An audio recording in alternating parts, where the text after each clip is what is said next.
Ladies and gentlemen, the recipient of the 2018 Tentanda Via Bryden Alumni Award, Pernille Ironside. Thank you very much to York University, to the Alumni Association, to the Bryden Awards, and to the York professor, Dr. Donald Dippo, who nominated me and whom I'm delighted to meet for the first time this evening. I'm truly honored, and I'm very proud to be a York graduate. That my humanitarian journey has followed the university's motto of Tentanda Via, the way must be tried, in many ways brings me full circle to the reasons that I originally chose to come to Osgoode and to York University in the aftermath of the genocides in Rwanda and in Srebrenica. York provided me with an opportunity to blaze my own trail in pursuing an interest in international law, while at the same time benefiting from a top education and a world-renowned faculty. It set me on a pathway of professional success, and in fact, if it wasn't for York, I'm not sure that I would be working in service of the world's children. In humanitarian work, no child is too far, even in the most dire of circumstances.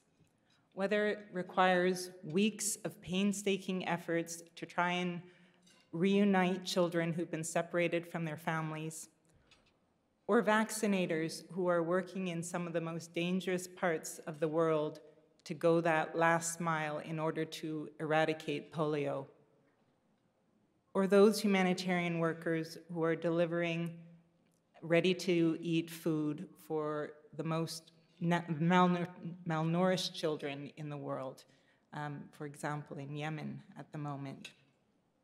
November 20th is a particularly auspicious day on which to be receiving this honor. It happens to be the UN's World Children's Day today. It's a day, it's a beautiful confluence that, and that's a day, really, where we ought to be celebrating children, the children in our lives, while also standing up for their rights, and giving them a chance to also speak out on the biggest challenges that face them. The reality is that despite tremendous progress over the years, millions of children remain unschooled, unprotected, and uprooted.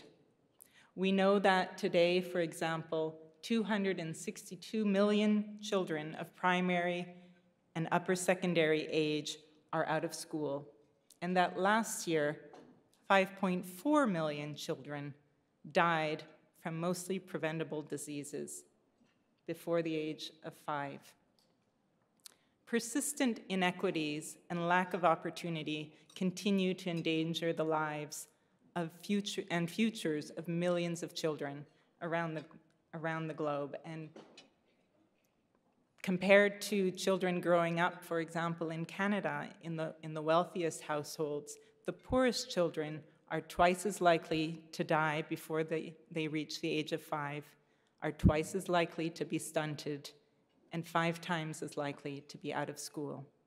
And globally, children with disabilities are more likely to be out of school.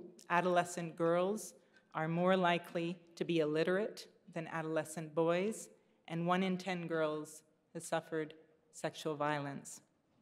And challenges like globalization, urbanization, climate change, mass movements of people, they all make vulnerable children even more vulnerable. And they threaten to roll back the progress and the hard gains that we've all been making.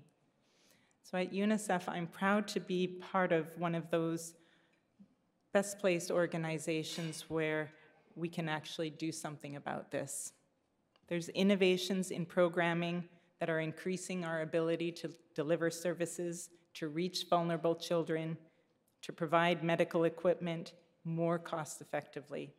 The digital technology and social media are increasing our ability to reach and motivate supporters around the world, and they're also giving us an opportunity to enable young people to have a platform to demand accountability and to drive change for themselves.